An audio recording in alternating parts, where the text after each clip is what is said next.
கர்த்தருடைய பரிசுத்த நாமம் மகிமைப்படுவதாக.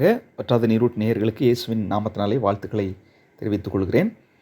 270வது வேத வினாடி பகுதிக்கான பதிலை நான் சொல்லிவிடுகிறேன். கேட்கப்பட்ட கேள்வியினுடைய தலைப்பு மூவரில் சம்பந்தப்பட்டவை. 3 பெயர்களை கொடுத்துருந்தேன். அந்த 3 பேருக்கும் பொதுவாக உள்ள ஒரு காரியத்தை கண்டுபிடிக்கணும். சரிங்களா? அதில் கேட்கப்பட்ட முதல் கேள்வி சாலமோன், யோசபாத், ஈசாக்கு. அதுக்கான பதில் என்ன அப்படின்னு சொன்னால் ஐஸ்வர்யம் அல்லது ஐஸ்வர்யவான்கள். இதற்கான பதில் எங்கே இருக்குதுன்னு சொன்னால் வசனத்தில் 1 ராஜாக்கள் 10:23, 2 நாளாகமும் 17:5, ஆதியாகமும் 26:12-13 இருக்குது. சரிங்களா?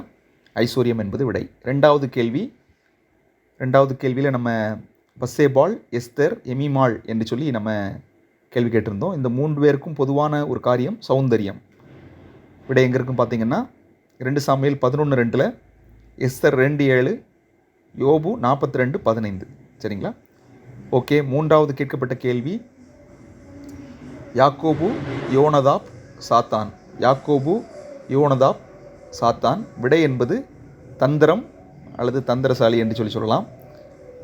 வசனம் ஆதியாகமம் 27:35, 2 சாமுவேல் 13:3, ஆதியாகமம் 3:1 இதில் நம்ம பார்க்கலாம். சரிங்களா? ஓகே. நான்காவது கேள்வி ஈராம், தாவீது, சகரியா ஆகியோருக்கு பொதுவான ஒரு வார்த்தையை நம்ம கேட்டிருந்தோம். அதில் விடை என்பது புத்திமான். இது எங்கே இருக்குன்னு பார்த்தீங்கன்னா 2 நாளாகமும் 2:13, 1 சாமுவேல் 18:14, இன்னுமாக 2 நாளாகமும் 26:5 இந்த 3 வசனங்கள் இருக்குது. ஓகே. அடுத்த 5வது கேட்கப்பட்ட கேள்வியின் பதில் 5வது நிக்கோதேமு, கமாலியேல், சீமோன். விடை என்னன்னு பார்த்தீங்கன்னா பரிசேயன் என்பது விடை. யோவான் 3:1, அப்போஸ்தலர் 5:34, லூக்கா 7:37-40 இருப்பதை நம்ம பார்க்கலாம். சரிங்களா? விடை பரிசேயன் 5வது கேள்விக்கான விடை. 6வது கேள்வி ஏலி, ஈசாய், பர்சிலா என்று 3 பேர் கொடுத்துருந்தோம். விடை என்னன்னு பார்த்தீங்கன்னா கிழவன். வசன ஆதாரம் 1 சாமுவேல் 2:22, 1 சாமுவேல் 17:12, 2 சாமுவேல் 19:32 ஆகிய பகுதிகளில் விடை இருப்பதை நம்ம பார்க்கலாம். சரிங்களா? அடுத்தது கடைசி கேள்வி. அதில் அப்பல்லோ, மோசே, பெனாயா என்று நம்ம கேட்டிருந்தோம். அதில் பார்த்திங்கன்னா விடை என்பது வல்லவன். சரிங்களா? வல்லவன். வசன ஆதாரம் அப்போஸ்தலர் 18:24, அப்போஸ்தலர் 7:22, 2 சாமுவேல் 23:20. ஓகே. அடுத்தது 271வது கேள்விக்கு நம்ம செல்வோம். 271வது வேத வினாடி பகுதியின் தலைப்பு பழமொழியில் வேதம். அதாவது ஒரு பழமொழியை நான் சொல்லுவேன். அந்த பழமொழியை வைத்து நீங்கள் ஒரு வசனத்தையோ அல்லது சம்பவத்தையோ நீங்கள் கண்டுபிடிக்க வேண்டும். சரிங்களா? மதிப்பெண் எப்படி கொடுக்க போகிறேன் அப்படின்னு சொன்னால் அட்டன் பண்ணால் உங்களுக்கு ஒரு மதிப்பெண் உண்டு. அதுவும் நீங்கள் பார்த்தீங்கன்னா நீங்கள் பதில் அனுப்பும் பொழுது கண்டிப்பாக அந்த பழமொழியோடு சம்மந்தப்பட்டிருக்கணும். சரிங்களா? அந்த பழமொழிக்கு உகந்தார் போல் அது இருக்கணும். அப்போனா உங்களுக்கு 1 மார்க் கொடுக்கப்படும். இல்லைனா உங்களுக்கு அரை மதிப்பெண் தான் கொடுக்கப்படும்.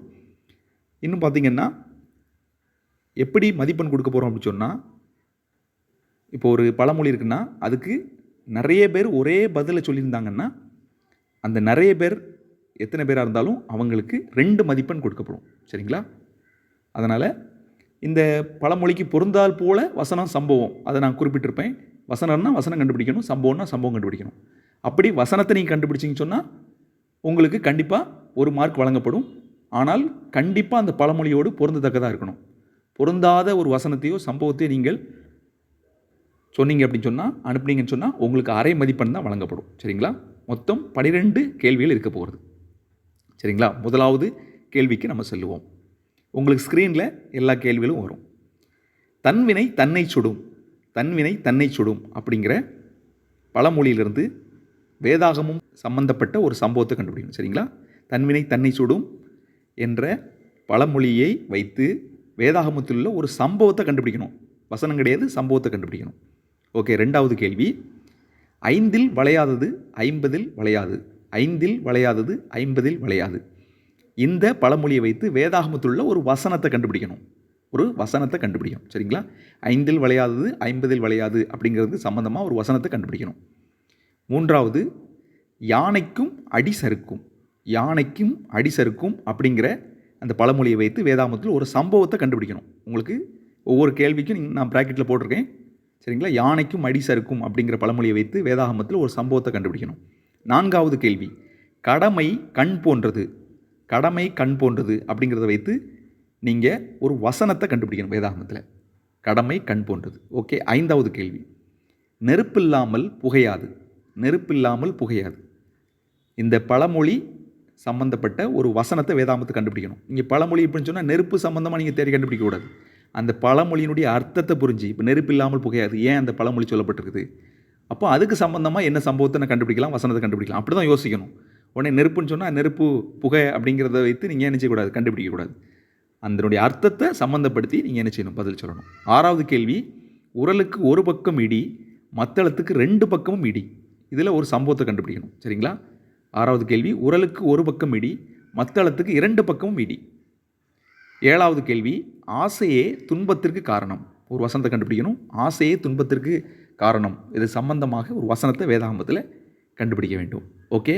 8வது கேள்வி, தாயை போல பிள்ளை நூலை போல சேலை, தாயை போல பிள்ளை நூலை போல சேலை.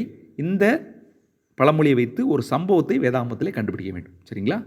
அடுத்தது 9வது கேள்வி, புலி பசித்தாலும் புல்லை தின்னாது, புலி பசித்தாலும் புல்லை தின்னாது இப்படிங்கிறத வச்சு ஒரு சம்பவத்தை நீங்கள் வேதாகமத்தில் கண்டுபிடிக்கணும். சரிங்களா? ஒரு சம்பவத்தை கண்டுபிடிக்கணும்.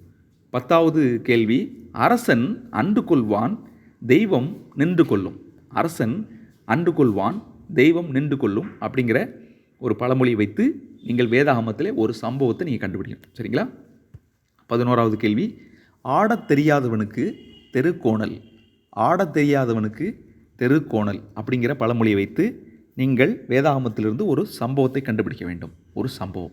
ஓகே. கடைசி மற்றும் 12வது கேள்வி, சிறு துரும்பும் பல் குத்த உதவும், சிறு துரும்பும் பல் குத்த உதவும். இதை வைத்து நீங்கள் ஒரு சம்பவத்தை வேதாகமத்தில் கண்டுபிடிக்க வேண்டும். ஓகே. நாளை மாலை 6 மணிக்கு அடுத்த வேத வினாவிடை வரும் முன்னதாக நீங்கள் பதில் அனுப்பிவிட வேண்டும். சரிங்களா? மறுபடியும் சொல்கிறேன், நிறைய பேர் ஒரே ஆன்சர் சொல்லியிருந்தாங்கன்னா அவங்களுக்கு 2 மதிப்பெண்.